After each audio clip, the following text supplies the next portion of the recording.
Good afternoon dear. चलिए अपने topic को हम लोग फिर से आगे बढ़ाते हैं। लास्ट क्लास में आपको क्लास 11 के कुछ पोर्शंस को मैं फ्लैशबैक में आपको दिखाने की कोशिश कर रहा था, क्योंकि एंडोक्राइन सिस्टम का कि यहाँ पर आगे जाकर जरूरत पड़ेगी। खासकर जरूरत कब पड़ेगी, जब आगे हम लोग स्पर्म प्रोडक्शन और ओवम प्रोडक्शन, मतलब जब स्पर्मेटोजेनेसिस और oogenesis के फंक्शंस को जब हम लोग सीखेंगे, तब क्लास 12 के इसी पोर्शन में क्लास 11 के एंडोक्राइन पोर्शन की FSH LH नाम के हार्मोन्स की काफ़ी आवश्यकता यहाँ पड़ने वाली है। तो चलिए उसको तो मैं काफ़ी डिटेल में पढ़ाऊंगा, लेकिन जब गैमेट प्रोडक्शन में जाएंगे तब पहले तो काफ़ी सारे स्ट्रक्चर्स हम लोग को छूटे हुए हैं। तो ओवरी का स्ट्रक्चर को हम लोगों ने कंप्लीट कर दिया था। ओवरी के स्ट्रक्चर के बाद आगे फैलोपियन ट्यूब या जितने भी स्ट्रक्चर्स बाकी हैं उसके स्ट्रक्चर को हम लोग को पढ़ने की बारी है। तो चलिए मैं एक स्ट्रक्चर डायग्राम तेजी से बनाता हूँ, इसे लेवलिंग वगैरह मैं करके आगे बढ़ा सकूँ।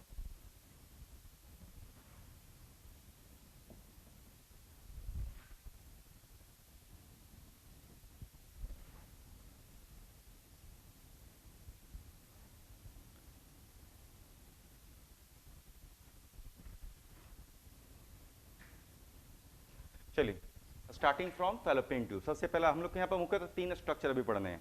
सबसे पहले हम लोग को फैलोपियन ट्यूब नाम का स्ट्रक्चर अभी बाकी दिख रहा है, इसको डिटेल करते हैं। फिर बीचों बीच इतनी दूर के जो कंटेंट या स्ट्रक्चर आपको नजर आ रहा है, इसे हम लोग कहते हैं यूट्रस, इसे भी ध्यान से देखना होगा। और नीचे की तरफ वुजाइनल कैनाल दिख रहा है, और फिर एक्सटर्नल जेनिटली और मेमरी ग्लैंड्स, इन सारे स्ट्रक्चर्स को हम लोग को डिटेल में पढ़ना अभी बाकी है। और स्ट्रक्चर समाप्त होने के बाद फिर हम लोग फंक्शनल पॉइंट ऑफ व्यू से स्पर्म प्रोडक्शन और ओवम प्रोडक्शन को सीखेंगे। लेकिन चलिए शुरुआत करते हैं। हम लोग सबसे पहला स्ट्रक्चर ले लेते हैं, नाम है फैलोपियन ट्यूब।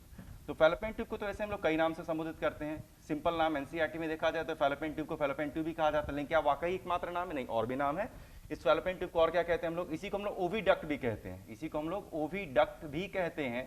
और इसी का एक और नाम है, डॉक्टर्स लोग इसे सैल्पिंग्स नाम से संबोधित करते हैं, SALPINX सैल्पिंग्स। यानी आपको फैलोपियन ट्यूब मिले, ओविडक्ट मिले या सैल्पिंग्स मिले, मतलब एक ही इसका निकलता है। चलिए बेसिक, इसकी लंबाई कितनी है? 10 से एनसीईआरटी जो लिखता है उसके वर्ड्स को हम लोग छोड़ नहीं सकते हैं। तो एनसीईआरटी के अनुसार अगर देखा जाए तो इसकी टोटल लंबाई कितनी नजर आती है? इतने दूर की इसकी टोटल लंबाई नजर आती है 10 से 12 सेंटीमीटर, तो 10 to 12 सेंटीमीटर इन लेंथ। पहला तो हो गया। दूसरा हो गया कि इसके अंदर के वाल किस तरीके के टिश्यू से बने हुए। तो टिश्यू वाले पोर्शन को भी यहाँ पर हम लोग को थोड़ा सा इंक्लूड करना होगा।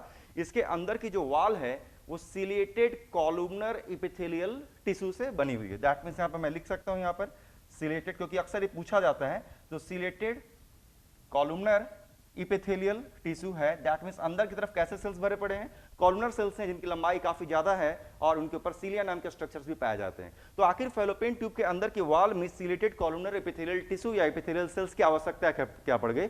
बहुत आसान सी बात है। इसके अंदर आगे देखेंगे ओवम हो या जायगोट, इसी के अंदर मूव करेगा। अनफर्टिलाइज्ड ओवरी से जो स्ट्रक्चर बाहर की तरफ निकलता है उसे हम लोग कहते हैं ओवम। ओब्वियसली वो अनफर्टिलाइज्ड ओवम है। तो अनफर्टिलाइज्ड ओवम एक समय देखेंगे जब इस फैलोपियन ट्यूब से क्रॉस करने की कोशिश करेगा तो इसके साथ 2 घटनाएं होंगी।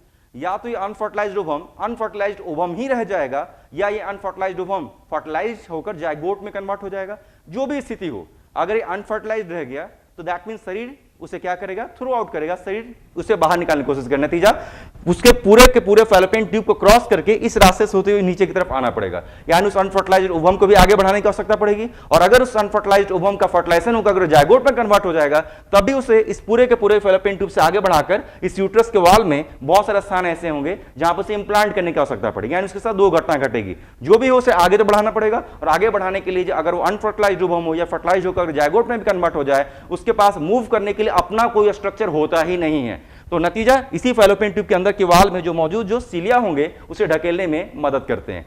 लेकिन इस जो अंदर की तरफ जो सिलेटेड कॉलुमनर एपिथेलियल टिश्यू है, इसमें जबरदस्त वेरिएशंस होते रहते हैं सीजन के अनुसार, क्योंकि फीमेल्स की लाइफ में खास साइकिल पाई जाती है, इसे हम लोग नाम देते हैं मेंस्ट्रुअल साइकिल। और मेंस्ट्रुअल साइकिल में कई तरीके के हार्मोन्स का इन्फ्लुएंस रहता है, खासकर एस्ट्रोजन और प्रोजेस्टेरोन नाम के हार्मोन्स यहाँ पर हम लोग प्रयोग करेंगे।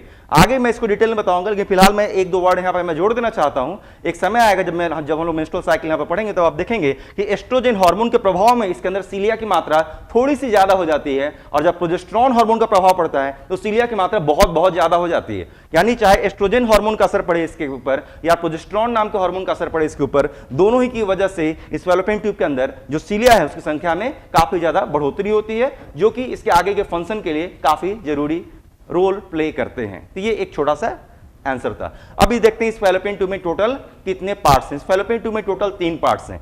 शुरुआत के इतने दूर के हिस्से को, जो कि अगर आप ध्यान से देखें तो आपको एक इन्वर्टेड फनल शेप आपको नजर आता है। इतने दूर के हिस्से को अगर आप यहां पे इमेजिन करें तो आपको कैसा नजर आता है? एक फनल शेप, एक कीप के समान नजर आता है, लेकिन कैसा है? इन्वर्टेड। उसका मुंह किधर की तरफ है? नीचे की तरफ। तो शुरुआत के इतने दूर के हिस्से को हम लोग क्या कहते हैं? हम लोग जो इन्वर्टेड फनल शेप, इसका नाम रखते हैं हम लोग इनफंडिबुलम। इसका नाम रख देते हैं, इसका नाम है इनफंडिबुलम। उसके बाद सबसे चौड़ा सा हिस्सा, हालांकि सबसे चौड़ा सा हिस्सा तो ऑब्वियसली इनफंडिबुलम ही नजर आता है, फिर भी अगर इस ट्यूबल स्ट्रक्चर देखा जाए तो काफी, इसके बाद जो अगला स्ट्रक्चर इतने दूर का आता है, इतने दूर के हिस्से को हम लोग नाम देते हैं एम्पुला। हालांकि एम्पुला, इसमें कोई शक नहीं कि वाइडेस्ट पोर्शन तो नहीं है एम्पुला, आवाज क्लियर नहीं है। हालांकि एम्पुला ऑब्वियसली अगर इस इमेज को देखा जाए तो वैसा वाइडेस्ट कोई खास पोर्शन नजर नहीं आता है, लेकिन फिर भी एनसीईआरटी में लिखा गया है कि ampulla is the most dilated portion. Dilated मतलब क्या होता है? सबसे ज्यादा फैला हुआ portion. Ampulla is most dilated portion of fallopian tube. हालांकि इसकी इंपॉर्टेंस है जो मैं अभी तत्काल बताने वाला हूं। और इसके आखिरी के इतने दूर के हिस्से को, जिसकी ल्यूमेन क्या है? सबसे पतली सी है, इसके अंदर स्पेस सबसे कम नजर आता है, इसी जगह को हम लोग नाम देते हैं हम लोग इस्थमस, ISTHMUS, यानी फैलोपियन ट्यूब यानी ओविडक्ट, या आप इसे सैल्पिंग्स कहें। इसके टोटल पार्ट्स हो गए 3, इनफंडिबुलम, एम्पुला और isthmus. Which is longest portion? इस इमेज को भी अगर देखा जाए तो isthmus is the longest portion, सबसे लंबा हिस्सा ये नजर आता है। तो एनसीईआरटी के हिसाब से मैं आपको फिलहाल एक्सप्लेन कर रहा हूं। इनफंडिबुलम कैसा है? Inverted funnel shaped. एम्पुला क्या है? मोस्ट डायलेटेड पोर्शन, मतलब सबसे ज्यादा फैला हुआ पोर्शन। और लॉन्गेस्ट पोर्शन कौन सा है? ये इस्थमस को मतलब लॉन्गेस्ट ट्यूब लाइक पोर्शन भी यहां पर कह सकते हैं। थोड़ा सा मैं इसे इलैबोरेट करता हूं। तो इस इनफंडिबुलम को कैसे कह सकते हैं? इन्वर्टेड फनल शेप पहले कह सके। अगर ये इन्वर्टेड फनल शेप्ड है तो क्या इसके नीचे की तरफ एक ओपनिंग होगी? बिल्कुल, नीचे की तरफ से एक बड़ी सी एक ओपनिंग होनी चाहिए जहां से ओवम को अंदर खींचने की कोशिश की जाएगी। इसके नीचे जो ओपनिंग मौजूद है, इसी ओपनिंग को हम लोग नाम देते हैं ऑस्टिया, या इसे ऑस्टियम भी कहते हैं। ऑब्वियसली इस ओपनिंग के चारों तरफ क्या नजर आएंगे? ऐसे आपको फिंगर लाइक प्रोसेस नजर आ रहे हैं। इन फिंगर लाइक प्रोसेस को हम लोग नाम देते हैं फिमरिया। तो जब इस जगह मौजूद ओवरी, हम लोग पहले भी देख चुके हैं, इस जगह जो ओवरी नाम का स्ट्रक्चर मौजूद था, वहां से ओवुलेशन की प्रक्रिया होगी और ओवम निकल कर जब इस जगह तक पहुंचेगा तो इसके जो फिमरिया नाम के स्ट्रक्चर्स होते हैं उसे क्या करते हैं? कैच करते हैं, और कैच करके इस ओस्टियम नाम की ओपनिंग से अंदर की तरफ ले जाते हैं, और नतीजा ओवम कहां पहुंच जाता है? इस एम्पुला वाले हिस्से में आ जाता है। तो देखिए, इनफंडिबुलम को मैंने यहां पर एक्सप्लेन कर दिया, यानी इनफंडिबुलम में 2 नए आपको नाम यहां पर सुनने को मिलेंगे। बीचों बीच जो आपको ओपनिंग है, इस ओपनिंग का नाम क्या होगा? इसे हम लोग कहेंगे ऑस्टिया। और इसके पास ये जो फिंगर लाइक प्रोसेस आपको जो नजर आ रहे हैं तरह तरह की, इसे हम लोग क्या नाम देते हैं? इसे हम लोग नाम देते हैं फिमरिया। दोनों का पर्पस मैंने बता दिया। फिमरिया क्या करते हैं? ओवम को कलेक्ट करने में मदद करते हैं, और ओवम किस रास्ते से अंदर की तरफ जाता है? ओब्वियसली यहाँ पे एक ओपनिंग नजर आ रही होगी, और इसी ओपनिंग का नाम होता है, इसे हम लोग नाम देते हैं ऑस्टिया। फिर से ऊपर की तरफ हम लोग चलते हैं, तो एम्पुला की इंपॉर्टेंस पूछेगा। पुराने किताब और नए किताब में यहाँ पे एक थोड़ा सा चेंज है। जैसे मैंने कहा कि ओवम को यहां पर कलेक्ट करके लेकर आया जाएगा। पुराने एनसीईआरटी में, लगभग आज से 3 से 4 साल पुराने एनसीईआरटी में लिखा हुआ था कि जो फर्टिलाइजेशन की प्रक्रिया है वो कहां होती है। तो पुराने 3 से 4 साल पुराने किताब में लिखा हुआ था कि फर्टिलाइजेशन की जो प्रक्रिया है, एम्पुला और इस्थमस के जंक्शन, तो जंक्शन तो यही दिखता है, एम्पुला यहां पर है, इस्थमस इतने दूर है, तो दोनों का जंक्शन का पॉइंट यही है। तो पुराने एनसीईआरटी में यही लिखा हुआ था कि यहां पर इसी जंक्शन पर फर्टिलाइजेशन की प्रक्रिया होती है, लेकिन एनसीईआरटी में चेंज है यहां पर। और अब जो नई किताब आती है वहां पर सिर्फ एम्पुला लिखा गया है, ना कि एम्पुलरी इस्थमस जंक्शन। तो ध्यान दीजिएगा, पुराने किताब में एम्पुलरी इस्थमस जंक्शन था, जबकि नई किताब में सिर्फ एम्पुला लिखा गया है। और यही बात सही भी है, एम्पुलरी इस्थमस जंक्शन नहीं होता। तो चलिए, तीनों हिस्से की यूटिलिटी को मैंने आपको बता दिया। इनफंडिबुलम, उसमें ओपनिंग है ओस्टिया, उसमें फिंगर लाइक प्रोसेस है फिमरिया। इसका काम है ओवम को कलेक्ट करना और अंदर की तरफ ले जाना। ओवम कहां पहुंचेगा? एम्पुला वाले हिस्से में आएगा, जो मोस्ट डायलेटेड पोर्शन है, जहां फर्टिलाइजेशन की घटना घटेगी। और लास्टली इस ओवम, या तो अनफर्टिलाइज्ड ओवम हो या फर्टिलाइज होकर जायगोट बन गया हो, उसे इसी इस्थमस नाम के ट्यूब से गुजारा जाएगा, और गुजार कर कहां तक लेकर चले आएंगे? यूट्रस तक लेकर चले आएंगे। ये प्रोसेसिंग है, इसमें और फर्दर कुछ ना ही पूछता है, ना एक्स्ट्रा पढ़ाने की आवश्यकता है। लेकिन हाँ, एक शब्द यहां से जरूर बता सकते हैं, बहुत से इन्फेक्शंस, इन्फ्लामेशन वर्ड आपने सुना होगा शायद, बहुत एक कॉमन सा एक वर्ड है। थोड़ा सा 11th क्लास के पोर्शन में मैं फिर से जा रहा हूं। एक वर्ड होता है इन्फ्लामेशन, इंग्लिश का वर्ड है ना। इन्फ्लामेशन क्या है? एक इंग्लिश का वर्ड है। और इसी इन्फ्लामेशन जो कि इंग्लिश का वर्ड है, इसका मेडिकल टर्म क्या है? इसे हम लोग बुलाते हैं आइटिस, ITIS, आइटिस। यानी कि जिसको आप इंग्लिश में इन्फ्लामेशन कहते हैं, उसका तकनीकी शब्द यानी मेडिकल शब्द क्या है? आइटिस नाम से संबोधित करते हैं। आपने कई सारे शब्द ऐसे सुने होंगे जिसके लास्ट में आइटिस होता है, जैसे टॉन्सिलाइटिस, ग्लोसाइटिस, फेरिंजाइटिस, ब्रोंकाइटिस। सुनना कितना आसान लगता है, कोलाइटिस। यानी देखिए कितने सारे वर्ड्स हैं, उसके लास्ट में क्या आपको जुड़ा हुआ है? आइटिस। आइटिस का मतलब होता है इन्फ्लामेशन। अगर कोलॉन का इन्फ्लामेशन हो जाए तो कोलाइटिस, जो भी वर्ड उसके आगे आइटिस जोड़ देंगे। कोलॉन का इन्फ्लामेशन हो जाए तो कोलाइटिस, फेरिंग्स का हो जाए फेरिंजाइटिस, ब्रोंकाई का हो जाए ब्रोंकाइटिस, टॉन्सिल का हो टॉन्सिलाइटिस, अपेंडिक्स का हो अपेंडिसाइटिस, लास्ट में क्या जोड़ देते हैं? आइटिस। लेकिन इन्फ्लामेशन जो सुनने में इतना आसान सा वर्ड होता है, वाकई में देखा जाए तो 5 फीचर्स का मिक्सचर होता है, 5 तरीके के फीचर्स के मिक्सचर होते हैं। तो जरा देखते हैं इसमें 5 तरीके के फीचर्स क्या क्या होते हैं। उसकी यहां पर भी मुझे आवश्यकता पड़ने वाली है, इसलिए मैं इसे थोड़ा सा स्पेसिफाई कर देता हूं, क्योंकि एक क्वेश्चन यहां पर आपको ऐसा दिखेगा। तो इन्फ्लामेशन में 5 शब्द क्या क्या होते हैं? सबसे पहला फीचर होता है जिसे हम लोग कहते हैं स्वेलिंग, सबसे पहला फीचर होता है स्वेलिंग, साथ में क्या होता है? रेडनेस, रेडनेस, और क्या होता है? पेन, पेन के साथ और क्या होता है? हॉट, और क्या होता है? बर्निंग। ये 5 फीचर अगर एक साथ हो, किसी भी जगह पर अगर 5 फीचर एक साथ हो, स्वेलिंग मतलब वहां सूजन भी हो, रेडनेस मतलब देखने में लाल रंग का दिखे, दर्द हो दैट मींस पेन हो, हॉट हो अगर बाहर से कोई छुए तो उसे कैसा महसूस हो? गर्म महसूस हो, लेकिन अंदर से भी मुझे ऐसा या किसी व्यक्ति को महसूस हो रहा हो जैसे किसी ने मिर्च रगड़ दी हो, जल रहा हो, लहर रहा हो, बर्निंग हो, तो 5 तरीके के फीचर्स को हम लोग मिला के एक साथ कहते हैं हम लोग इन्फ्लामेशन। इन्फ्लामेशन के लिए तकनीकी शब्द क्या होता है? आइटिस। अक्सर लोग, अगर ये ऑफलाइन क्लास होती तो अक्सर लोग इस दोनों वर्ड में फंस जाते हैं। लोग कहते हैं, कई लोगों के कंफ्यूजन होता है कि हॉट और बर्निंग तो एक ही चीज है। नहीं, हॉट और बर्निंग बिल्कुल डिफरेंट चीज है। मैं आपको समझाने की कोशिश करता हूं। किसी भी डिजीज या डिसऑर्डर के 2 पॉइंट्स होते हैं।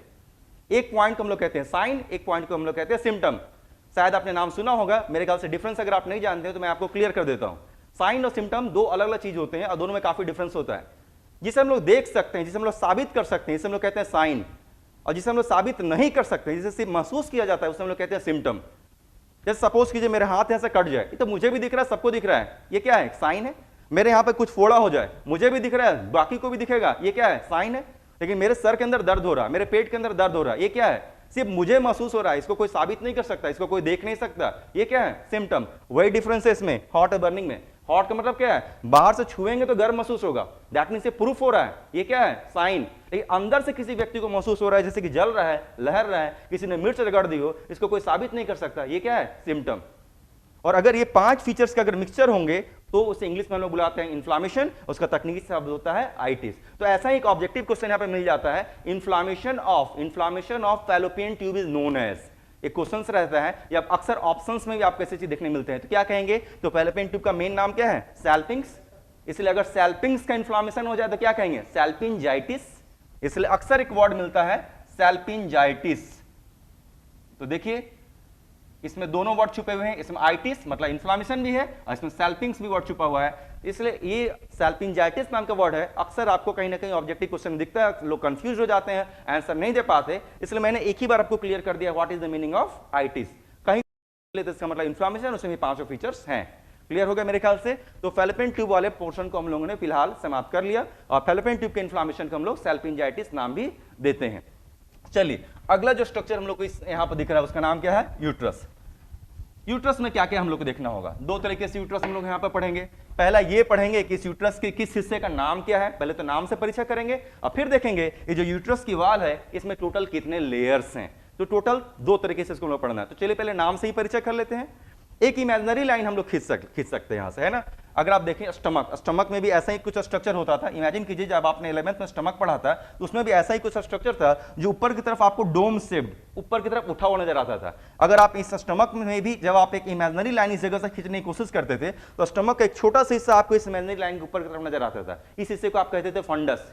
सेम हालचाल यहां पर भी है। यहां से भी अगर आप एक हॉरिजॉन्टल एक इमेजिनरी लाइन इस तरीके से खींचने की कोशिश करें फैलोपियन ट्यूब के पास से, तो यूट्रस का एक बहुत बड़ा हिस्सा क्या है? इस इमेजिनरी लाइन के ऊपर की तरफ जाएगा। नाम अभी भी क्या है? अभी भी नाम सेम है, फंडस। यानी देखिए यूट्रस के सबसे ऊपर के इस डोम शेप्ड हिस्से का नामकरण मैंने कर दिया। सबसे ऊपर के इसी डोम शेप्ड हिस्से का नाम क्या रखेंगे हम लोग? फंडस। तो चलिए मैं लिख भी देता हूं, इस हिस्से का नाम होने वाला फंडस।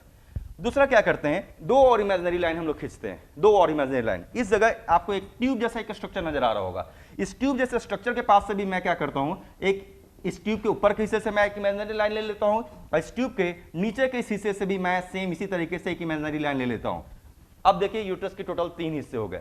सबसे पहला ऊपर का जो हिस्सा डोम शेप था नाम है फंडस। बीच का आपको जो सबसे बड़े साइज का जो हिस्सा नजर आता है इसी हिस्से को हम लोग नाम देते हैं बॉडी। इस हिस्से का नाम होगा बॉडी। और सबसे नीचे के हिस्से पर आते हैं ये जो आपको बीचों बीच यहां पर नीचे की तरफ जो ट्यूब लाइक स्ट्रक्चर नजर आता है इसे हम लोग नाम देते हैं सर्वाइकल कैनाल। एक ट्यूब है, नाम इसका सर्वाइकल कैनाल। तो चलिए मैं एक काम कर सकता हूं, लेबलिंग भी मैं कर ही देता हूं, ज्यादा बेहतर है। इस ट्यूब लाइक हिस्से का नाम मैं रख रहा हूं यहां पर सर्वाइकल कैनाल।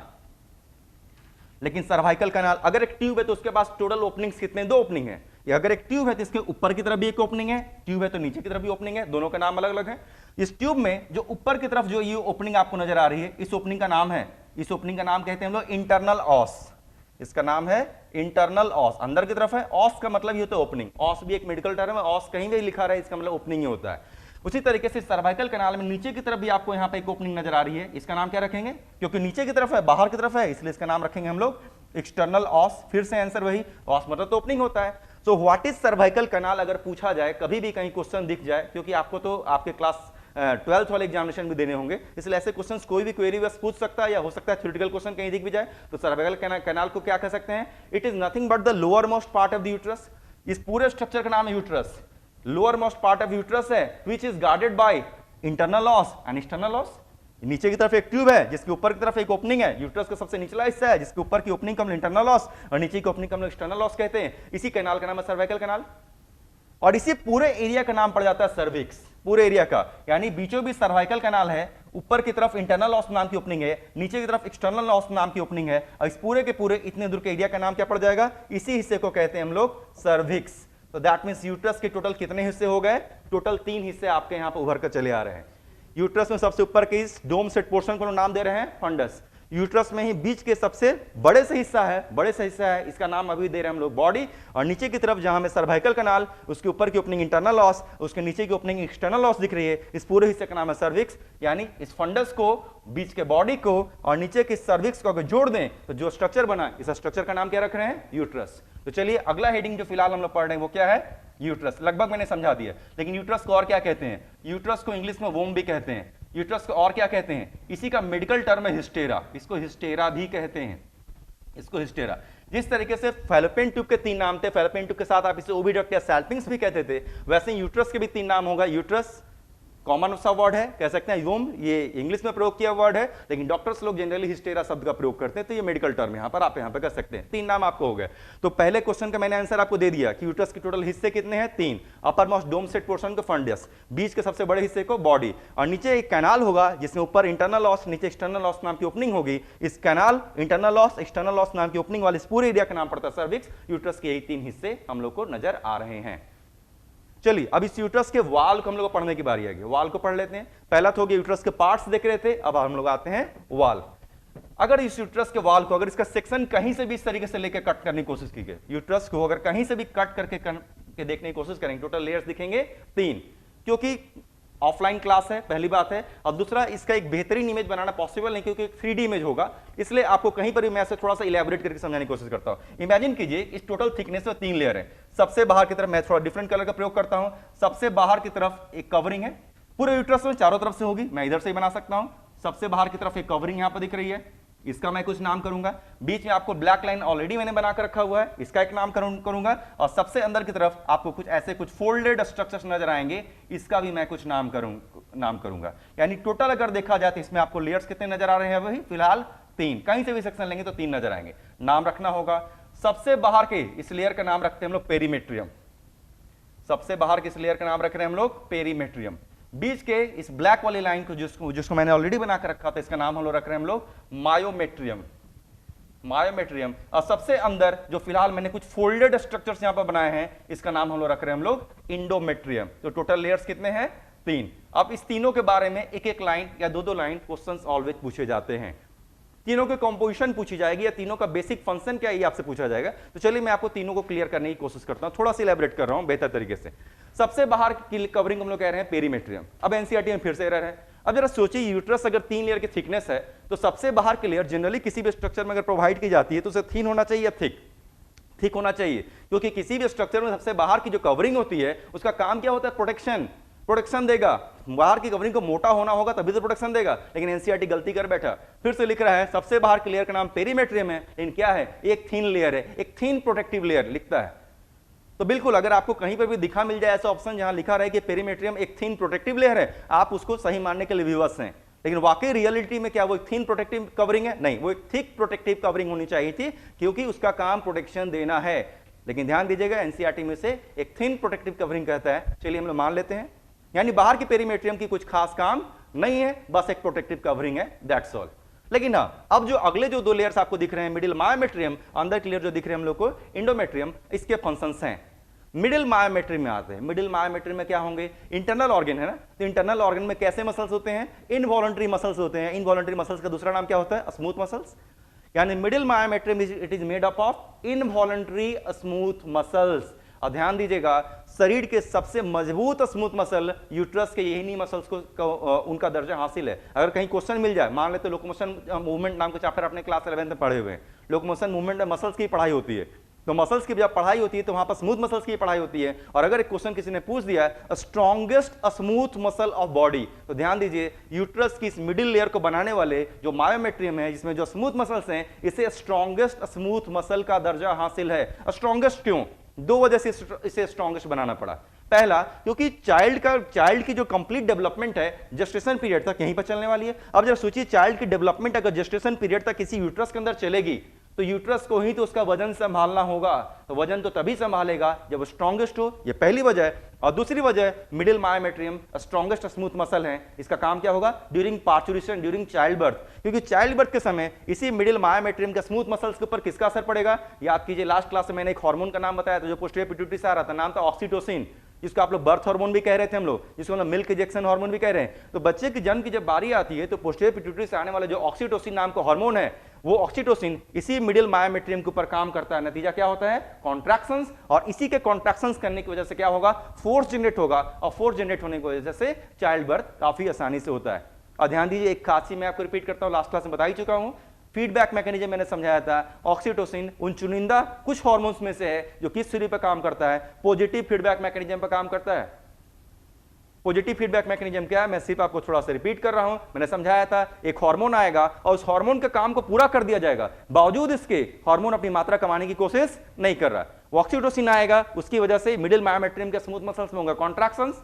नतीजा और ऑक्सीटोसिन आएगा और कॉन्ट्रैक्शंस, और ज्यादा ऑक्सीटोसिन आएगा और ज्यादा कॉन्ट्रैक्शंस। और ये घटना तब तक बढ़ती है जब तक parturition, that means child birth की घटना न घट जाए। तो देखिए, मिडिल मायोमेट्रियम के दो इंपॉर्टेंट पॉइंट मैंने, या तीन इंपॉर्टेंट पॉइंट समझा दिए। पहला क्वेश्चन रहेगा तो आंसर होगा strongest smooth muscle of body.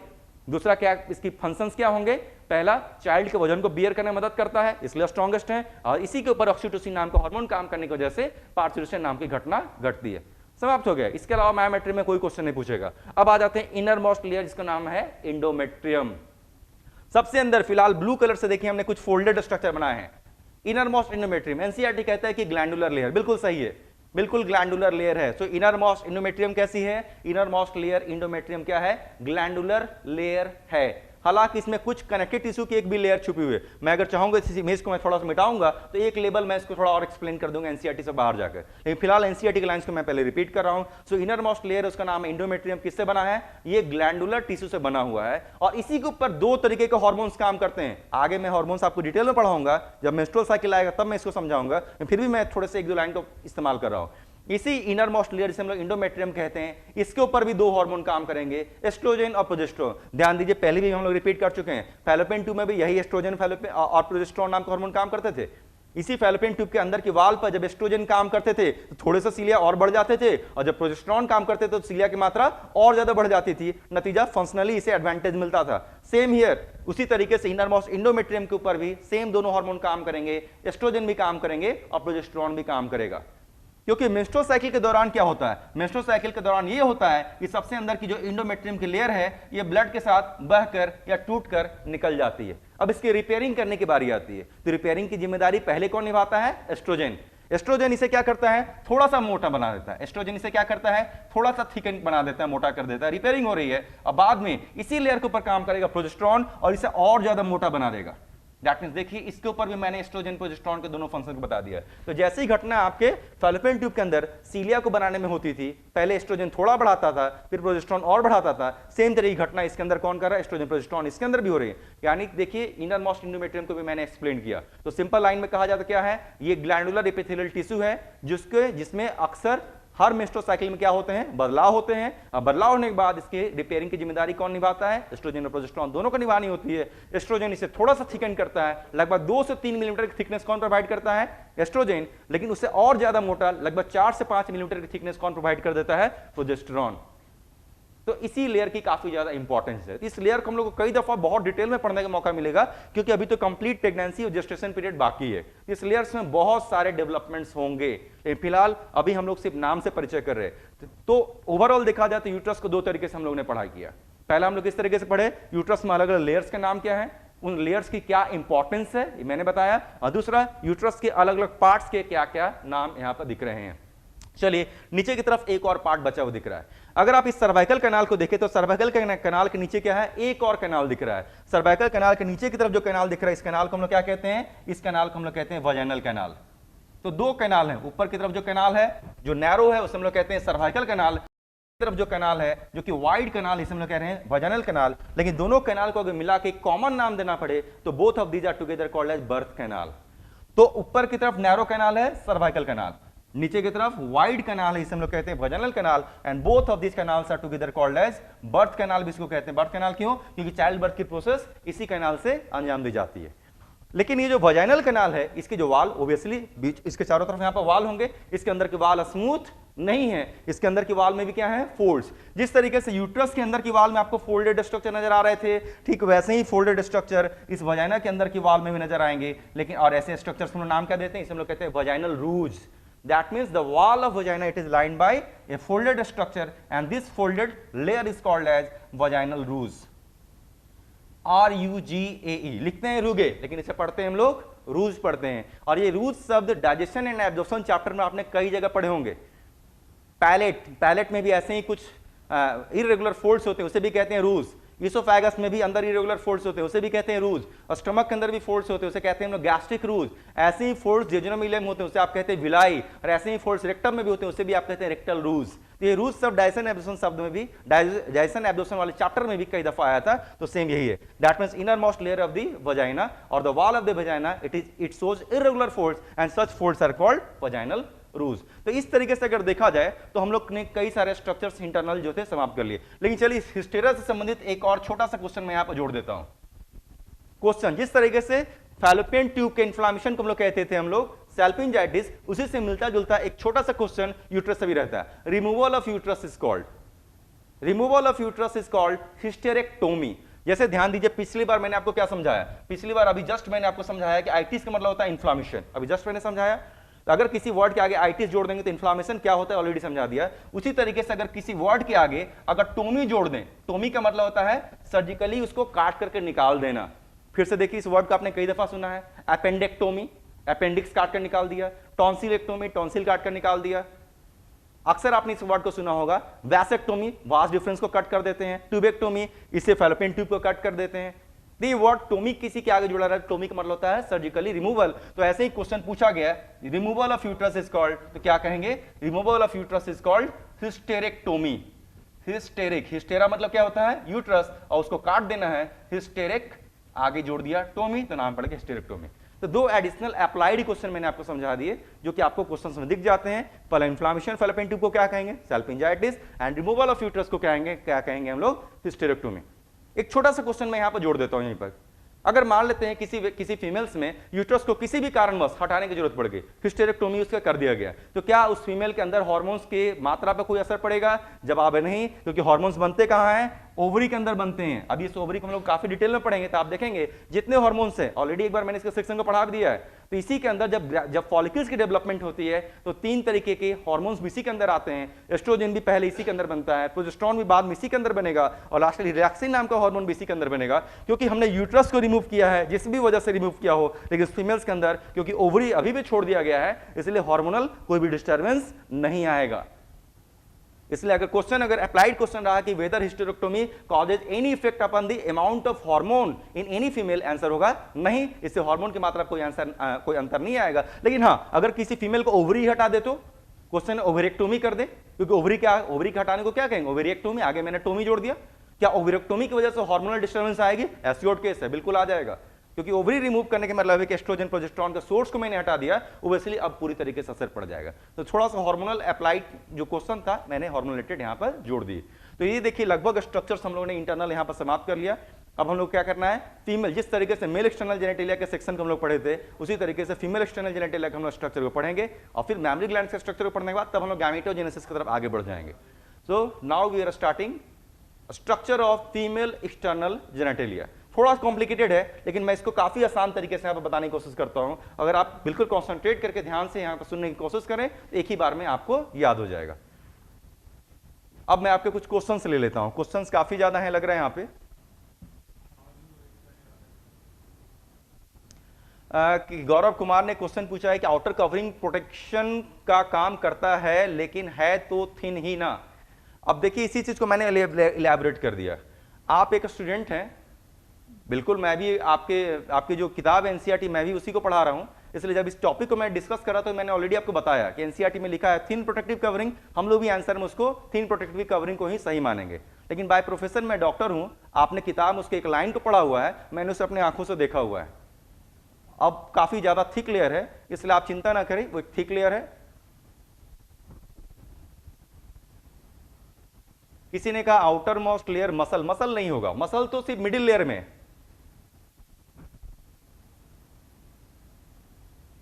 Mail में ऐसा किसी खास तरीके के मसल को हम लोग स्ट्रॉन्गेस्ट और स्मूथ मसल नहीं कर सकते, फिर भी जो स्मॉल इंटेस्टाइन के जो स्मूथ मसल्स होते हैं उससे हम लोग स्ट्रॉन्गेस्ट का दर्जा मेल में दे सकते हैं, क्योंकि मेल में ऐसा कोई स्ट्रक्चर नहीं है।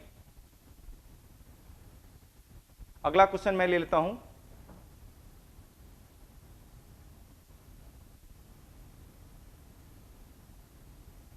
हाँ, किसी ने क्वेश्चन यहां पर मुझसे पूछा है कि सर इतने क्लासेज हो गए, मुझे 99% टॉपिक्स समझ में नहीं आया।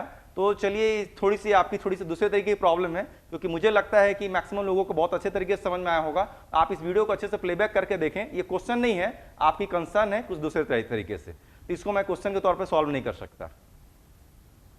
टी सीरीज स्पेशल को यहां पर बैठे हुए उनके क्वेश्चंस को ले लेते हैं।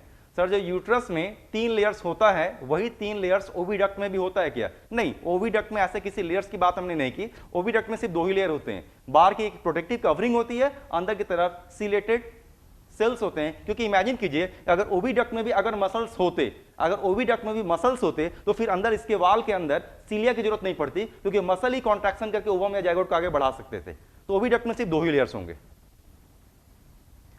बिल्कुल, अभी तक हम लोग स्ट्रक्चर पढ़ रहे हैं। अभी आपके पूरी तरीके से एनसीईआरटी को मैंने फॉलो किया है। एनाटॉमी इसे कहते हैं, इंटरनल स्ट्रक्चर, ऑब्वियसली इसे एनाटॉमी ही कहते हैं।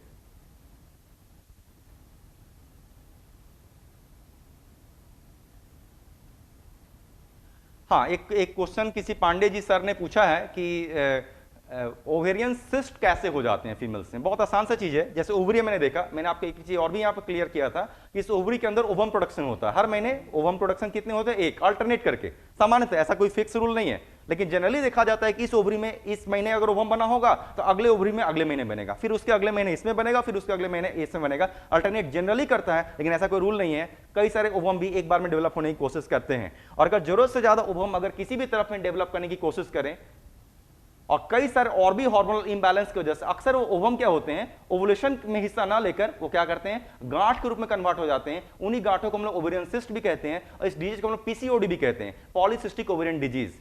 तो जनरली आप इसके पीछे हार्मोनल इंबैलेंस को जिम्मेदार ठहरा सकते हैं।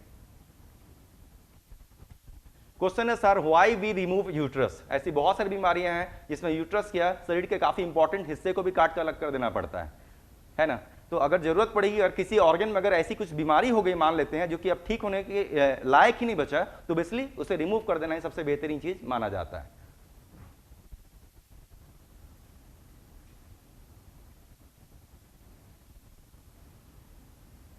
मैं आपके क्वेश्चन एक एक करके लेने की कोशिश कर रहा हूं, इसलिए अगर आपको कुछ भी कंसर्न हो, पहला 2 काम आपको करना होगा। एनसीईआरटी लेकर जरूर बैठें, नोट्स ऑलरेडी थोड़ा बहुत प्रोवाइडेड है। तीसरा, लाइव लेक्चर चल रहा है। चौथा, आपको क्वेश्चन पूछने की पूरी आजादी है, जिसको मैं क्वेश्चंस ले भी रहा हूं। अब 5वां, वीडियो को भी अपलोड किया जाता है, आप उसे चाहें तो सैकड़ों बार सुन सकते हैं। एक एक लाइन को आप बार बार प्लेबैक करके देख सकते हैं। इससे आसान तरीके से समझाना काफी मुश्किल है। और ध्यान रखिएगा, डॉक्टर्स रट के नहीं बनते, डॉक्टर सिर्फ समझ के ही बन सकते। हाँ, एक क्वेश्चन ले रहे हैं सर, जैसे स्टमक में रूज का वेरिएशन होता है हंगर बढ़ाने या घटने पर, वैसे ही वजाइना में होता है क्या? फिर से मैं क्वेश्चन ले रहा हूं सर, जैसे स्टमक में रूज का वेरिएशन होता है हंगर बढ़ने या घटने पे। रूज में वेरिएशन, पहला मैं आपको बता देता हूं, हंगर के बढ़ने या घटने से रूज में वेरिएशन नहीं होता, बल्कि भोजन की मात्रा के बढ़ने या घटने की वजह से रूज में वेरिएशन होता है। सपोज कीजिए स्टमक में किसी व्यक्ति ने ज्यादा भोजन को अकोमोडेट करना है, तो बेसिकली रूज क्या होंगे, अनफोल्डेड हो जाएंगे। रूज की संख्या नहीं बढ़ती। रूज क्या है, फोल्ड्स को हम लोग कहते हैं, ऐसे फोल्ड्स को हम लोग कहते हैं रूज। इमेजिन कीजिए अब ये फोल्ड्स हैं, लेकिन अगर खुल जाए तो शायद ऐसा दिखने लगे। तो फोल्ड्स खुलते हैं, तो रूज की संख्या में बढ़ोतरी नहीं होती, लेकिन हाँ रूज के जो लुक है, लुक में जरूर डिफरेंस आती है भूख के अनुसार से। भूख के अनुसार भी नहीं, भोजन की मात्रा के अनुसार से। अगर ज्यादा भोजन आएगा तो ऐसे रूज अनफोल्डेड हो जाएंगे, और कम भोजन होगा तो रूज फोल्डेड ही नजर आएंगे। नॉन सिलेटेड भी होता है ना सर लेयर, कहां पर नॉन सिलेटेड? नॉन सिलेटेड बिल्कुल होते हैं, कहां पर होते हैं मैं बताता हूं आपको। जो यूट्रस की जो इंडोमेट्रियम की लेयर है, इसमें नॉन सिलेटेड सेल्स हैं, ग्लैंडुलर सेल्स हैं, लेकिन इसमें सिलेटेड सेल्स भी हैं। तो अगर इंडोमेट्रियम की कंपोजिशन को अगर और मैं इलैबोरेट करूं तो इसमें तीनों तरीके के सेल हैं। इसमें सिलेटेड कॉलमनर सेल्स भी हैं, नॉन सिलेटेड कॉलमनर सेल्स भी हैं, और इसमें ग्लैंडुलर सेल्स भी पाए जाते हैं। तो बिल्कुल नॉन सिलेटेड सेल्स हैं, लेकिन यूट्रस इंडोमेट्रियम के लेयर में है, ना कि फैलोपियन ट्यूब के अंदर। और होते भी होंगे, ऐसा नहीं कि बिल्कुल इनकार कर सकते कि नहीं होता है। अगर किसी ने सेक्शन देखा, अगर मान लेते हैं कि जहां लाखों की संख्या में सिलेटेड सेल हैं, अगर 10, 20, 50 अगर नॉन सिलेटेड दिख भी जाए तो क्या उसको हम लोग सही ठहरा देंगे? ऐसा नहीं। तो किसी एबनॉर्मलिटी की वजह से हुआ होगा, हो सकता है सीले डेवलप ना हुआ हो, लेकिन ऐसा कोई रूल नहीं बनता। What is the reason behind removal of ovary? फिर से किसी ने पूछा कि ओवरी हटाने के पीछे क्या वजह नजर आती है। जिस तरीके से अभी जस्ट मैंने कहा कि यूट्रस हटाने के पीछे भी क्या वजह हो सकती है, हो सकता है ऐसी कुछ बीमारी, हो सकता है यूट्रस का कैंसर ही किसी फीमेल को हो गया हो, यूट्रस में ऐसी इन्फ्लामेशन हो गई जो कि अब इनक्यूरेबल हो। ऐसी बहुत सारी वजह, वैसी हालत ओवरी की भी होती है, बहुत सारी ऐसी बीमारी ओवरी की हो सकती है। क्योंकि देखिए, किसी भी चीज को रिमूव करने का डिसीजन कब लिया जाता है? When it becomes life threatening. अगर किसी भी चीज को शरीर में रखने की वजह से अगर जान जाने का जोखिम होता है, तो बेहतर ऑप्ट किया जाता है कि उन्हें हटा दें, कम से कम जान तो बचेगी। इसलिए बहुत सारी ऐसी बीमारी आगे आप जाकर डॉक्टर बने और देखेंगे, ऐसे बहुत सारी परिस्थितियां चली आती है, इसमें यूट्रस हो या ओवरी हो, उसे हटाने की जरूरत चली आती है।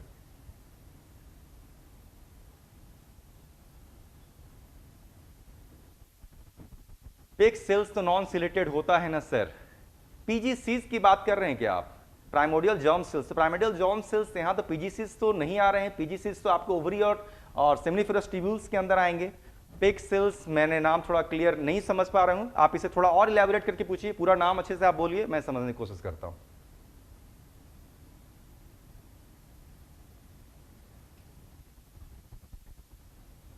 मेंस्ट्रुअल साइकिल को रोकने के लिए भी अपने क्वेश्चन का आप इलैबोरेट करके पूछिए, मैं जरूर इसे स्पेसिफाई कर दूंगा तत्काल। अभी मैंने मेंस्ट्रुअल साइकिल पढ़ाया भी नहीं, लेकिन उसका क्वेश्चन मुझे मिल रहा है। जो भी हो, आप पहले तो पेक सेल्स का नाम मुझे थोड़ा क्लियर करिए और फिर क्वेश्चन को थोड़ा और इलैबोरेट कीजिए, मैं उसे समझा सकता हूं।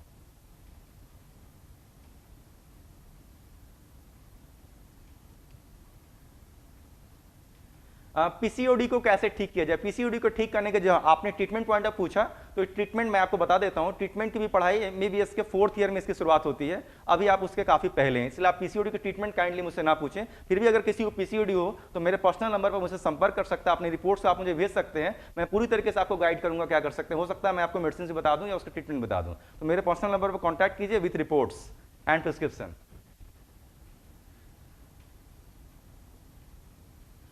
आप क्वेश्चन पूछा गया सर यूट्रस में भी पेरिस्टाल्सिस होता है क्या? जनरल इंटरनल ऑर्गन्स में या कहीं पर भी जो स्मूथ मसल्स होते हैं उसमें पेरिस्टाल्सिस शब्द का प्रयोग करते हैं।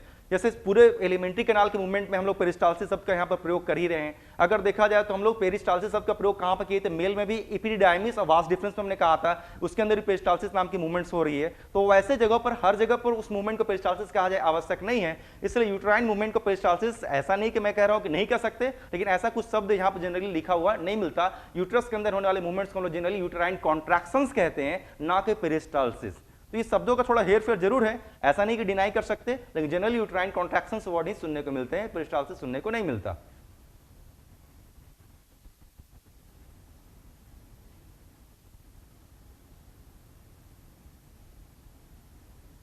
मायोमेट्रियम का एक फंक्शन मुझे दिख रहा है। मायोमेट्रियम, बीच में एक क्वेश्चन और गया, मैं देख रहा हूं। मायोमेट्रियम का फंक्शन मैंने बताया था, मिडिल लेयर मायोमेट्रियम, उसमें स्मूथ मसल्स होते हैं। उस स्मूथ मसल के दो पर्पस हैं, क्योंकि स्ट्रॉन्गेस्ट स्मूथ मसल है। स्ट्रॉन्गेस्ट स्मूथ मसल होने की वजह से अगर चाइल्ड बियरिंग जो भी यहाँ पर घटना घटती है तो उसके वजन को होल्ड करने में काफी ज्यादा मददगार होते हैं, पहला फंक्शन। और दूसरा, उसी के ऊपर ऑक्सीटोसिन का असर पड़ता है। ऑक्सीटोसिन का असर की वजह से उसमें कॉन्ट्रैक्शंस होते हैं, और कॉन्ट्रैक्शंस होने की वजह से चाइल्ड बर्थ होते हैं।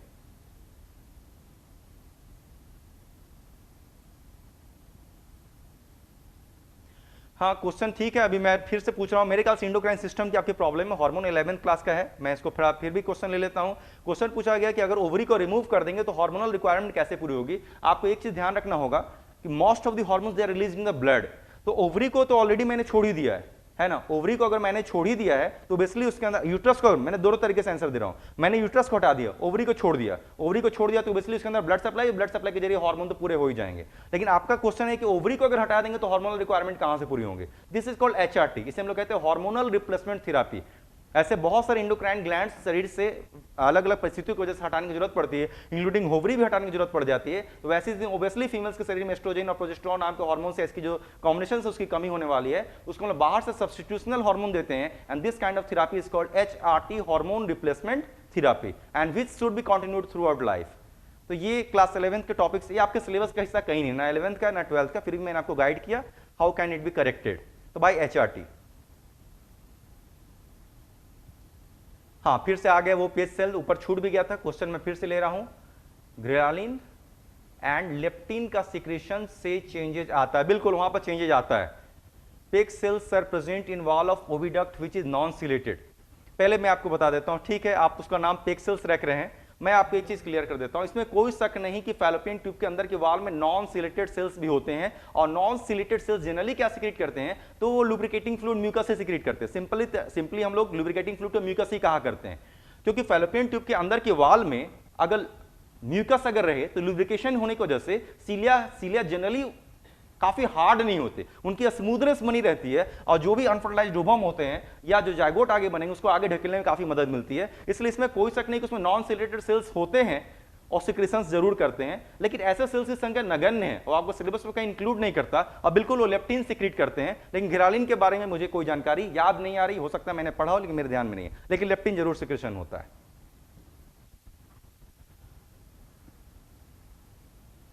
आपके क्वेरी वाले क्वेश्चन ज्यादा आ रहे हैं, टॉपिक से हटकर अब हम लोग फिर से वापस क्वेश्चन लेना बंद करेंगे।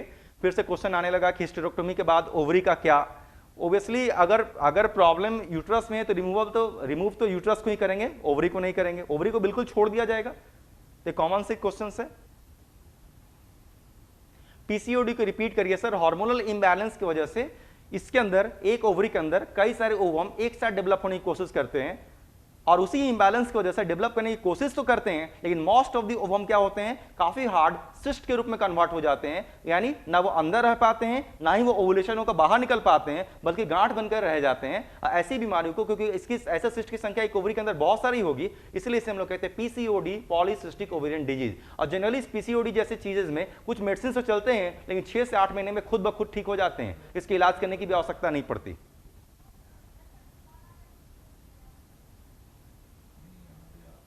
हाँ सर, इंट्रा एब्डोमिनल स्पेस में यूट्रस कैसे होल्ड रहता है। लास्ट क्लास में आपको ध्यान होगा मैंने काफी सारे सपोर्ट्स आपको यहाँ पर पढ़ाए हुए थे, है ना। किसी भी फैलोपियन ट्यूब को सपोर्ट करने के लिए कुछ फोल्ड्स हम लोग को नजर आते थे, जो कि पेरिटोनियम से कुछ मेम्ब्रेनस फोल्ड्स थे जो इस फैलोपियन ट्यूब को होल्ड करते थे। हम लोग नाम देते थे हम लोग मेजोसैल्पिंग्स।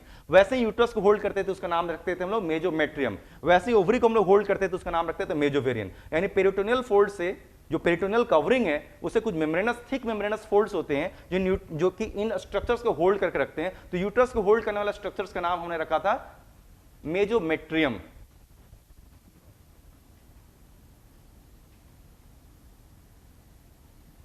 तो मेजोमेट्रियम की वजह से होल्ड रहता है, और इसकी लोकेशन मैंने सबसे पहले क्लास में समझा दी थी। किसी चाहे वो मेल स्ट्रक्चर्स हो या फीमेल स्ट्रक्चर्स, लोकेशन कहां पर है, आगे की तरफ होते हैं यूरिनरी ब्लैडर, पीछे की तरफ होते हैं रेक्टम, और दोनों के बीच के जो स्पेस होते हैं, इन्हीं स्पेस में इन्हें होल्ड किया जाता है। हालांकि स्ट्रक्चर जो डायग्राम है तो ऐसा ही बनेगा, लेकिन रियल में इस तरीके से हॉरिजॉन्टली यूट्रस प्लेस नहीं रहता, क्योंकि रेक्टम, इमेजिन कीजिए इस स्ट्रक्चर को मैं थोड़ा दूसरे तरीके से आपको समझा सकता हूं। रेक्टम अगर नीचे से इस तरीके से है, रेक्टम अगर नीचे से इस तरीके से है, तो यूट्रस इसके ऊपर इस तरीके से प्लेसमेंट रहता है, लाइक दिस। यानी भले इमेज में आपको यूट्रस कुछ इस तरीके से नजर आ रहा हो, लेकिन वाकई ऐसा नहीं रहता। तो रेक्टम नीचे से इस तरीके से आता है, इसके बीच में यूट्रस इस तरीके से रहता है, और आगे की तरफ यूरिनरी ब्लैडर रखते हैं। तो रेक्टम के ऊपर ही यूट्रस इस तरीके से होल्डेड रहता है, सपोर्ट रहता है, और नीचे की तरफ इस तरीके से वजाइनल कैनाल वगैरह दिखते हैं। तो थोड़ा सा टिल्टेड स्ट्रक्चर है, आपको ये पूरा इमेज स्ट्रेट दिख रहा होगा, लेकिन रियल में वजाइनल कैनाल इस तरीके से होंगे और यूट्रस इस तरीके से होते हैं, टिल्टेड होते हैं। तो रेक्टम इसको सपोर्ट प्रोवाइड करता है पीछे की तरफ से। और यही वजह है कि जनरली प्रेगनेंसी के समय वजन बढ़ने की वजह से फीमेल्स के यूरिनरी ब्लैडर, आगे ब्लैडर है उसके ऊपर भी दबाव पड़ता है, और पीछे के रेक्टम के ऊपर भी दबाव पड़ता है। नतीजा फीमेल्स में इनवॉलंटरी, जिसको यूरिनेशन कहते हैं, या इनवॉलंटरी जिसको डिफिकेशन कहते हैं, इसकी शिकायत काफी बढ़ जाती है ड्यू टू प्रेशर।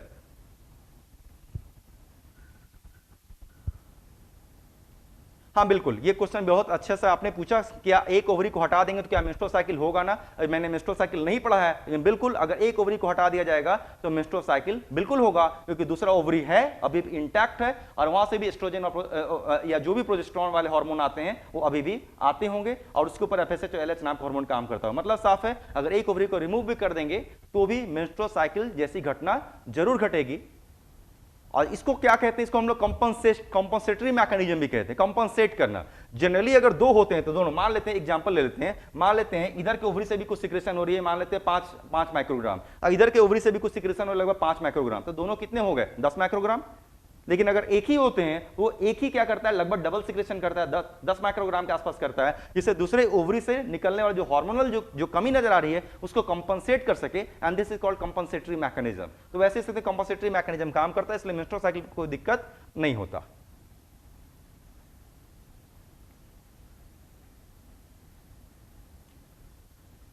ठीक है, क्वेश्चन मेरे ख्याल से अप्लाइड क्वेश्चन ही है, ऐसा नहीं कि ऐसा क्वेश्चन नहीं कहीं मिल सकता है। एक क्वेश्चन आ रहा है फिर से, सर यूट्रस को रिमूव कर देंगे तो ओवम कहां जाएगा। बिल्कुल क्वेश्चन सही है, क्योंकि हमने यूट्रस को रिमूव किया। यूट्रस अगर रिमूव किया जाता है तो फैलोपियन ट्यूब को भी सामान्यतः रिमूव कर दिया जाता है। तो वैसी स्थिति में अगर ओवरी को छोड़ दिया गया तो ओवुलेशन तो यहीं पर होगा, ओवुलेशन तो यहीं पर होगा, और इसके आसपास बहुत सारे एरियाज होते हैं, या आप ऐसे कह सकते हैं फैगोसाइटिक सेल होते हैं। जैसे एक खास एरिया होता है, नाम आपने ऑलरेडी नहीं सुना, उसे हम लोग पाउच ऑफ डगलस कहते हैं।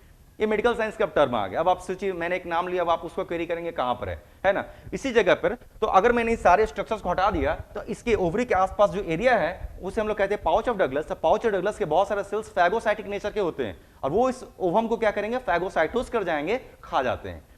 तो पाउच ऑफ डगलस के जो फैगोसाइटिक सेल्स है उसे खा जाने का काम करते हैं। दैट मीन्स ओवम फैगोसाइटोसिस होकर समाप्त हो जाता है, क्योंकि उससे रिसीव करने के स्ट्रक्चर्स नहीं बचे रहेंगे।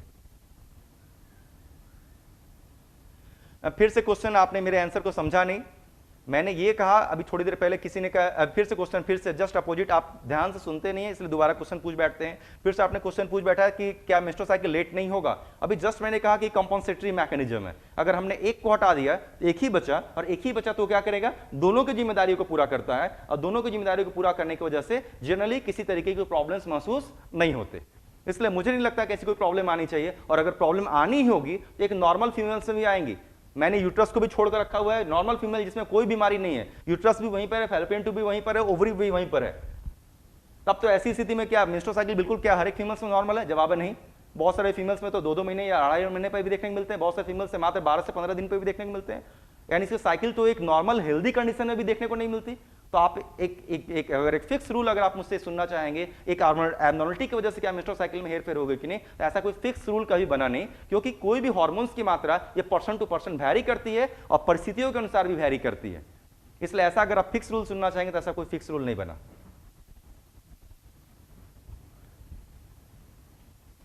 चलिए लेट्स कंटिन्यू आवर टॉपिक। हम लोगों ने अभी तक फिलहाल क्या पूछा, काफी सारे चीज यहां पर हम लोगों ने लिए। आपके जो अप्लाइड क्वेश्चंस थे उसमें से कुछ क्वेश्चंस ऐसे थे जो आपके क्लास 11th के इंडोक्राइन सिस्टम से जुड़े हुए कुछ कंफ्यूजन्स की वजह से जनरेट हुए थे, तो उसको मैंने थोड़ा सा दूर किया। हाँ, कुछ अप्लाइड क्वेश्चंस थे, और ऐसा भी मैं इनकार नहीं करता कि क्वेश्चंस आपको ऑब्जेक्टिव में नहीं मिलते, ऐसे क्वेश्चंस आपको अक्सर मिलते रहते हैं। इसलिए बेहतर ही था आपने अपने क्वेश्चन को सॉल्व किया, आगे मिले आप मुझसे फिर से पूछें।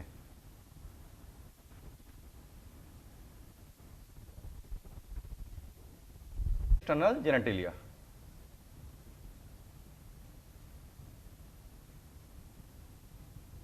इस स्ट्रक्चर को हम लोग क्या करेंगे, टोटल 3 अलग अलग स्लाइड के रूप में पढ़ते हैं, क्योंकि यहां पर ओवरलैपिंग स्ट्रक्चर से। सपोज कीजिए मुझे आपको जैसे कि पढ़ाना है, जैसे मान लेते हैं एक स्ट्रक्चर मुझे पढ़ाना है। अब मान लेते हैं इस पेन के ऊपर में 3 लेयर के मसल्स होते हैं, मान लेते हैं 3 लेयर के मसल होते। तो जरा सोचिए, जब इस पेन के इमेज को जब मैं बनाता और इसके ऊपर जब 3 लेयर के मसल्स दिखाने होते, तो क्या एक ही इमेज में तीनों दिखाना पॉसिबल है? पॉसिबल नहीं है, क्योंकि तो ओवरलैप कर जाएगा।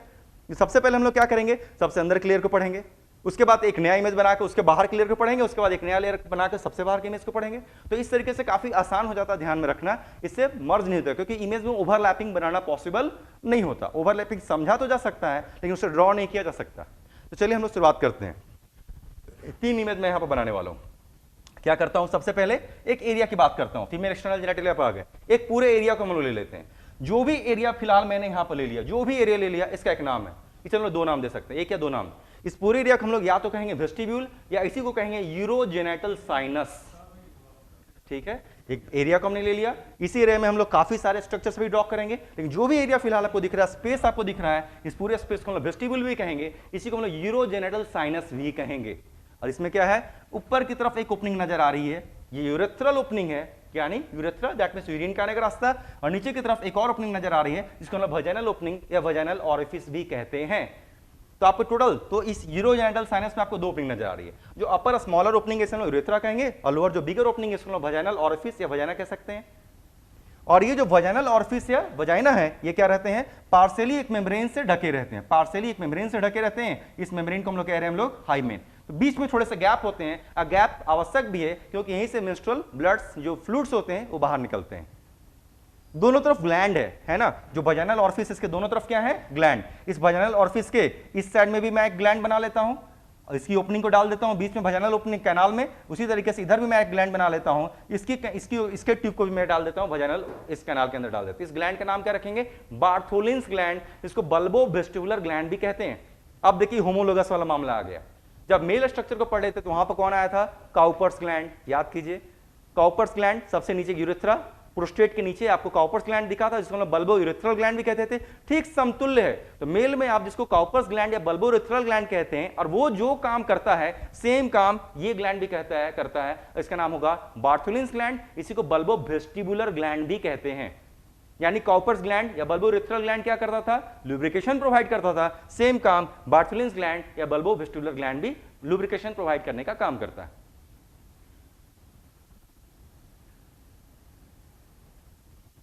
आप लोग इसको चैटिंग मैकेनिज्म बना रहे हैं, ये गलत बात है। जब पढ़ाई आगे बढ़ जाए, जब टॉपिक यहां पर कुछ रनिंग हो, तो काइंडली ऐसी गलती करने की कोशिश ना करें।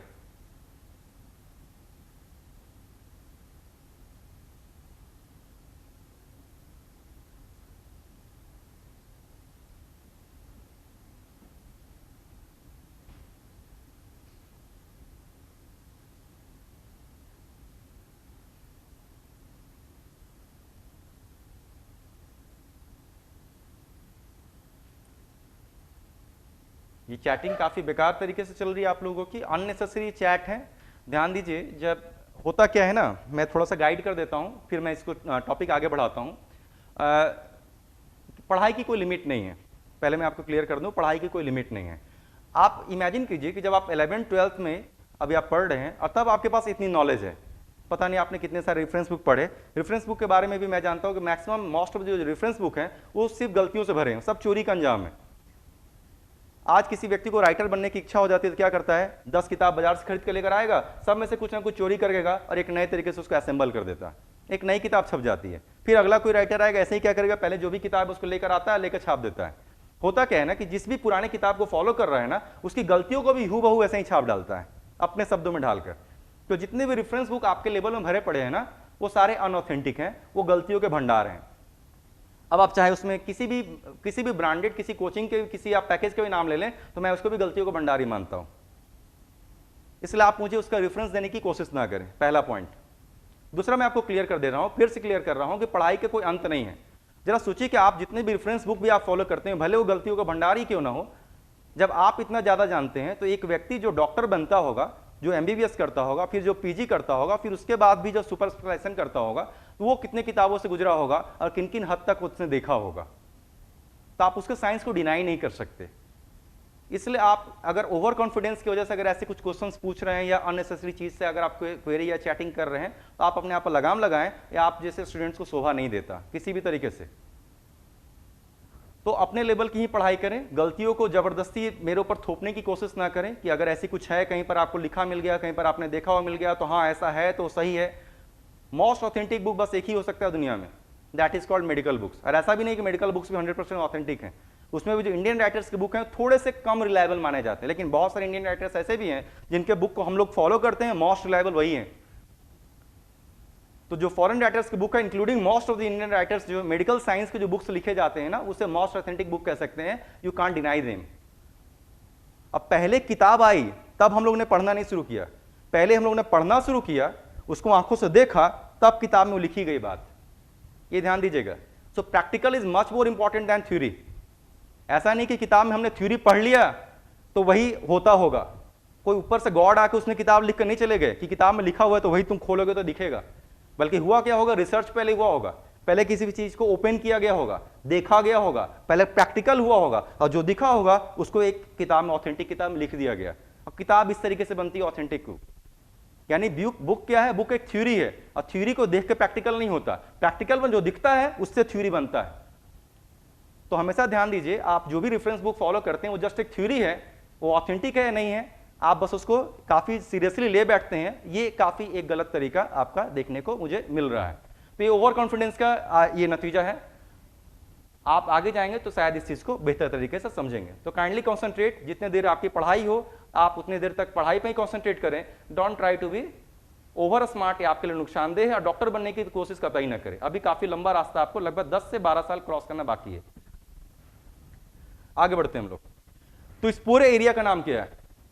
इस पूरे एरिया को हम लोग 2 नाम दे रहे हैं। पहले जो आपसे पूछा जाता है वो तो याद करके देख लीजिए, वो तो समझ के देख लीजिए, एडवांस साइंस बाद में जाइएगा। तो इस पूरे एरिया का मैंने 2 नाम रखा। पहला इसका नाम रखा मैंने वेस्टिब्यूल, दूसरा इसका नाम रखा हमने यूरोजेनिटल साइनस। इसमें क्या दिख रहा है, हमें 2 ओपनिंग नजर आ रहे हैं। ऊपर की तरफ जो ओपनिंग नजर आ रही है इसे हम लोग कहते हैं यूरेथ्रल ओरिफिस, ओब्वियसली यूरिन के आने का रास्ता, और नीचे की तरफ जो ओपनिंग नजर आ रही है इसे हम लोग कहते हैं vaginal orifice, that means copulation part है कह सकते हैं। इसमें पार्शियली एक मेम्ब्रेन दिखेगा, नाम है हाइमेन। बीच में मेम्ब्रेन क्यों नहीं रहता? बीच में मेम्ब्रेन इसलिए नहीं रहता क्योंकि मेंस्ट्रुअल साइकिल के समय जो फ्लूइड्स वगैरह बाहर निकलते हैं उसके आने का रास्ता यही होगा। जब मेंस्ट्रुअल साइकिल पढ़ेंगे तब ये भी पढ़ेंगे कि उस फ्लूइड में क्या क्या होते हैं, लेकिन अभी उसका मौका नहीं है, अभी हम लोग स्ट्रक्चर पढ़ रहे हैं। फिर से दोनों तरफ ग्लैंड दिख रहे हैं, कॉपर्स ग्लैंड या बल्बो वेस्टिबुलर ग्लैंड कहते हैं, कॉपर्स ग्लैंड कॉपर्स ग्लैंड या बल्बो रेथ्रल ग्लैंड जिसको हम लोग मेल में कहते हैं, ठीक उसी के समतुल्य ग्लैंड है, इसको नाम देते हैं बार्थोलिन्स ग्लैंड या बल्बो वेस्टिबुलर ग्लैंड। अब क्या करते हैं, इस यूरेथ्रा के ऊपर में एक छोटा सा स्ट्रक्चर ड्रॉ कर रहा हूं, इस छोटा सा एक स्ट्रक्चर ड्रॉ कर रहा हूं, इस स्ट्रक्चर का अगला हिस्सा जो है फुला हुआ है। ठीक वैसा ही अगर देखा जाए तो स्ट्रक्चर देखने में कैसा दिखता है, just like male external genital जिसको हम लोग पेनिस कहते हैं। तो मेल एक्सटर्नल जेनिटलिया जिसको हम लोग पेनिस कहते हैं, उसमें भी एक आगे की तरफ एक सोलन पोर्शन था, उसका नाम था ग्लांस पेनिस। एग्जैक्टली सेम उसी का होमोलोगस स्ट्रक्चर तो है। तो अगर उससे मेल एक्सटर्नल जेनिटलिया को अगर हम पेनिस और उसके सूजे हुए हिस्से को अगले सोलन पोर्शन को अगर ग्लांस पेनिस कहते हैं, इसमें भी ठीक वैसा ही नाम है यहाँ पर हम लोग अप्लाई करने वाले। इस स्ट्रक्चर का नाम है क्लाइटोरिस, लेकिन क्लाइटोरिस का आगे का जो सूजा हुआ हिस्सा नजर आता है इसको हम लोग कहते हैं ग्लांस क्लाइटोराइडिस। अगर मेल में पेनिस था तो सोलेंट पोर्शन को ग्लांस पेनिस कह देते थे, क्योंकि इस स्ट्रक्चर का नाम क्लाइटोरिस है, इसलिए इसके अगले सोलेंट पोर्शन का नाम होगा ग्लांस क्लाइटोराइडिस कह देंगे। तो फिर से किसके होमोलोगस चला गया, ये होमोलोगस चला गया, मेल एक्सटर्नल जेनिटलिया का होमोलोगस हो गया। अब हम लोग क्या करते हैं, इन स्ट्रक्चर्स के बाहर में एक मस्कुलर फोल्ड या फ्लैप डालने की कोशिश करते हैं। मस्कुलर फोल्ड, ध्यान दीजिए, इधर से भी एक मसल की एक फोल्डिंग आएगी, इधर से भी एक मसल की फोल्डिंग आएगी। तो चलिए मैं एक डिफरेंट कलर का प्रयोग करता हूं, रेड। तो इधर से हम लोग क्या कर रहे हैं, एक मसल की एक फोल्डिंग लेकर आ रहे हैं। उस मसल ने क्या किया, अगर आप देखें तो उसने बार्थोलिन्स ग्लैंड को ढक लिया। इधर से एक मसल है, बिल्कुल मसल की एक फोल्ड इधर से भी है, मसल की एक फोल्ड इधर से भी है, इसने क्या किया, बार्थोलिन्स ग्लैंड को ढक लिया। यानी बार्थोलिन्स ग्लैंड अब नजर नहीं आएगा, नजर आएगा मसल का फोल्ड। लेकिन क्या मस्कुलर फोल्ड इतना ही है? हालांकि बीचों बीच आपकी यूरेथ्रा भी नजर आ रहा है, नीचे की तरफ वजाइनल ओरिफिस भी नजर आ रहा है, लेकिन बार्थोलिन्स ग्लैंड छुप गया। लेकिन क्या ये जो मस्कुलर फोल्ड है मात्र इतना ही है? नहीं, इसमें थोड़ा और जोड़ना होगा। ये जो मस्कुलर फोल्ड है पीछे की तरफ आकर दोनों आपस में फ्यूज्ड हो गया, यानी मसल्स ऐसे भी है, मसल्स ऐसे भी है, लेकिन नीचे की तरफ आकर दोनों मसल्स क्या है, एक ऐसा भी पॉइंट है जहां आकर दोनों क्या हो गए, जुड़ गए। इस पॉइंट का नाम रखते हैं हम लोग फॉर्सेट। तो इस पॉइंट का नाम रखेंगे फॉर्सेट। और जिस मसल के फोल्ड को हम लोग पढ़ने की कोशिश करें, इसका नाम क्या है, इसका नाम रखें लेबिया माइनोरा। ठीक है, तो हम लोग लेबिया माइनोरा नाम के मसल के फोल्ड को पढ़ रहे हैं। उसने क्या किया, वाजिनल ओरिफिस के नीचे वो फ्यूज हो गए, इस फ्यूज्ड पॉइंट का नाम पड़ रहा है फॉर्सेट। और ये जो लेबिया माइनोरा नाम का मसल है ऊपर की तरफ भी जाकर वो क्या करेगा, ऊपर की तरफ गया, ऊपर की तरफ जाकर, ठीक याद रखिए, जिस तरीके से मेल में ग्लांस पेनिस को ढकने के लिए स्किन की एक फोल्ड होती थी, उस फोल्ड का नाम रखते थे हम लोग प्रीप्यूस या फोरस्किन। ठीक वही हालत यहां पर भी है। यहां पर भी ग्लांस क्लाइटोराइडिस को क्या करेंगे, इसी लेबिया माइनोरा ने क्या किया, एक मसल के फोल्ड से, थोड़ा जूम करेंगे तो दिखेगा शायद, इसने क्या किया, लेबिया माइनोरा नाम के मसल ने क्या किया, ग्लांस क्लाइटोराइडिस नाम के स्ट्रक्चर को एक फोल्ड से घेर लिया। इस फोल्ड का भी नाम क्या है, इस फोल्ड का भी नाम सेम है, प्रीप्यूस या फोरस्किन। यानी लगभग देखिए सब कुछ मामला वैसे ही दिख रहा है। तो पूरे एरिया का नाम था वेस्टिब्यूल या यूरोजेनिटल साइनस। ऊपर यूरेथ्रल ओपनिंग, नीचे वाजिनल ओरिफिस, दोनों तरफ Bartholin's gland, partially overlap hymen दिख रहे थे। इसके ऊपर मसल की एक फोल्ड हमने इस तरीके से ड्रॉ की, तो एक मसल की एक फोल्ड हमने इस तरीके से यहां पर ड्रॉ की, इधर भी है, इधर भी है, इसका नाम है लेबिया माइनोरा। लेकिन लेबिया माइनोरा वाजिनल ओरिफिस के नीचे फ्यूज किया, नाम पड़ा फॉर्सेट। और लेबिया माइनोरा ऊपर भी फ्यूज किया, कहां पर गया उसने, क्लैटोरिस, क्लैटोरिस के जो सोलन पोर्शन इसको हम लोग कहते हैं ग्लांस क्लैटोराइडिस, इसको क्या किया, एक फोल्ड बना के उसने घेर लिया, इस फोल्डेड स्ट्रक्चर का नाम पड़ गया सेम ग्लांस क्लैटोराइडिस को इसने फोल्ड किया, इसका भी नाम पड़ गया प्रीप्यूस या फोरस्कीन, जैसा मेल में नाम रखा था। ये पहली स्लाइड है। लेकिन इसके ऊपर क्या, इसके ऊपर भी एक और मस्कुलर, तो चलिए दूसरा स्लाइड बनाते हैं।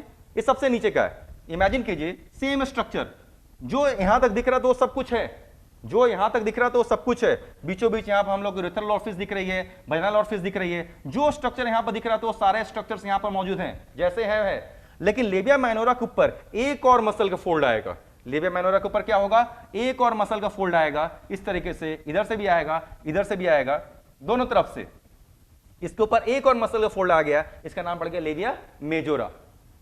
तो देखिए लेबिया माइनोरा ही इकलौता मसल था जो ऊपर भी जाकर उसने फ्यूज होकर कुछ खास स्ट्रक्चर बनाया और नीचे भी फ्यूज होकर उसने कुछ खास स्ट्रक्चर बनाया, पॉइंट बनाया, नाम पड़ा फॉर्सेट। जबकि इसके ऊपर जो मस्कुलर फोल्ड है जिसका नाम लेबिया मेजोरा रखेंगे, ये फ्यूज नहीं होता, बिल्कुल सेपरेट है। देखिए ना ही ये नीचे की तरफ फ्यूज हो रहा है, ना ही ऊपर की तरफ इसको कुछ बनाने का मौका मिला, और इस मसल का नाम पड़ा लेबिया मेजोरा। और इसके ऊपर क्या दिखेगा, इसके ऊपर फिर से सेम स्ट्रक्चर मैं बना रहा हूं, थर्ड लेवल की स्लाइड है, थर्ड लेवल की स्लाइड है, ये मान लिया फिर से सेम इसी तरीके से सारे स्ट्रक्चर्स मैंने जो दिख रहे थे दिख लिए।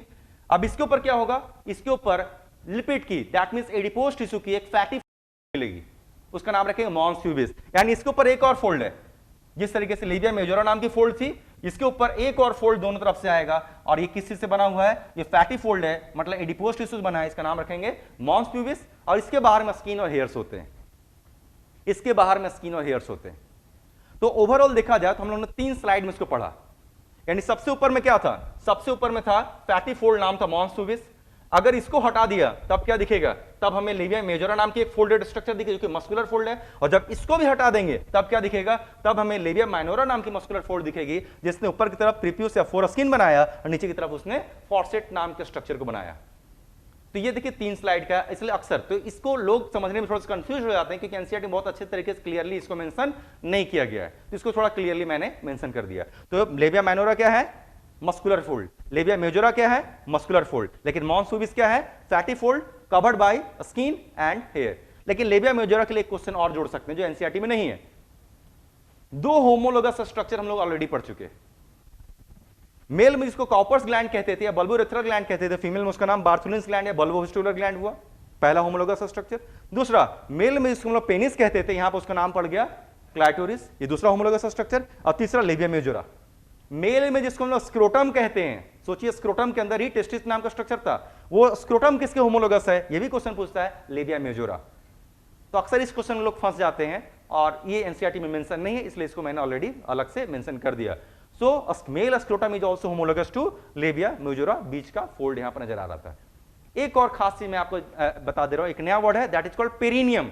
पेरिनियम मैं आपको बता रहा हूं, पेरिनियम क्या, आगे की तरफ ये जो लेबिया माइनोरा आगे की तरफ, आगे मतलब सबसे ऊपर की तरफ, अगर सामने से देख रहे थे सबसे ऊपर क्या था मॉन्स प्यूबिस, उसके नीचे क्या था लेबिया मेजोरा, उसके नीचे क्या था लेबिया माइनोरा। लेबिया माइनोरा नीचे की तरफ वजाइनल ऑरिफिस के पास यहां पर फ्यूज किया था, नाम क्या था फॉर्सेट, और पीछे की तरफ एनल ओपनिंग होगी।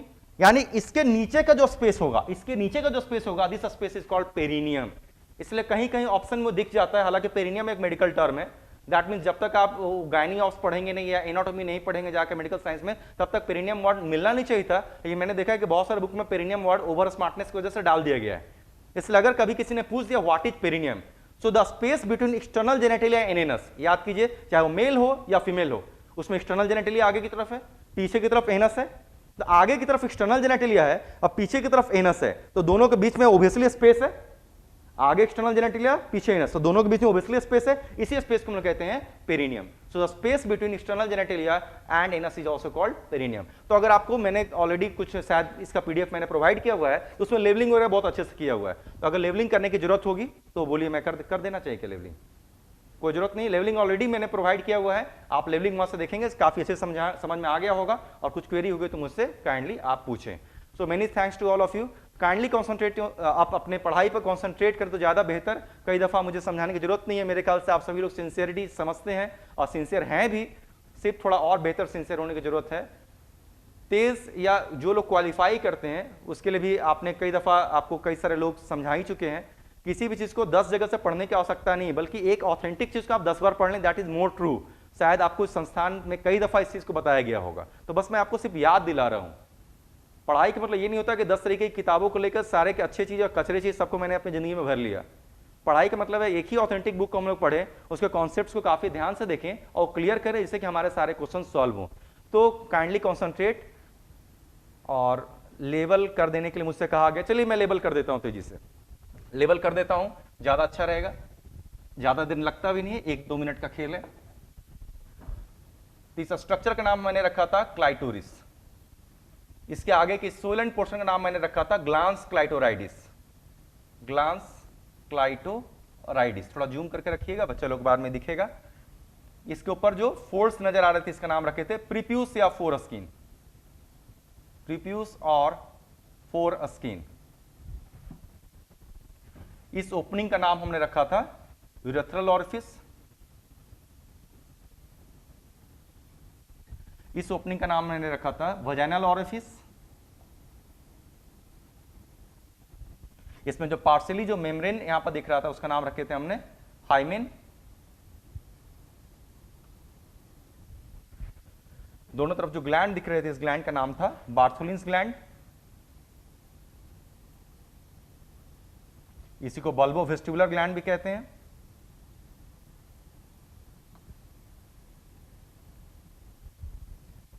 ये जो मस्कुलर फोल्ड हमें नजर आ रहा है, इसका नाम रखे थे हम लोग लेविया माइनोरा।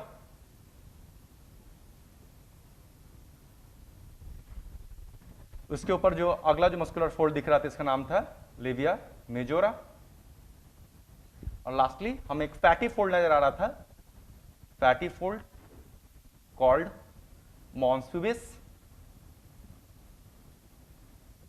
नीचे की तरफ ये जो पॉइंटेड पोर्शन नजर आ रहा था, इसका नाम रखे थे हम लोगों ने फॉर्सेट।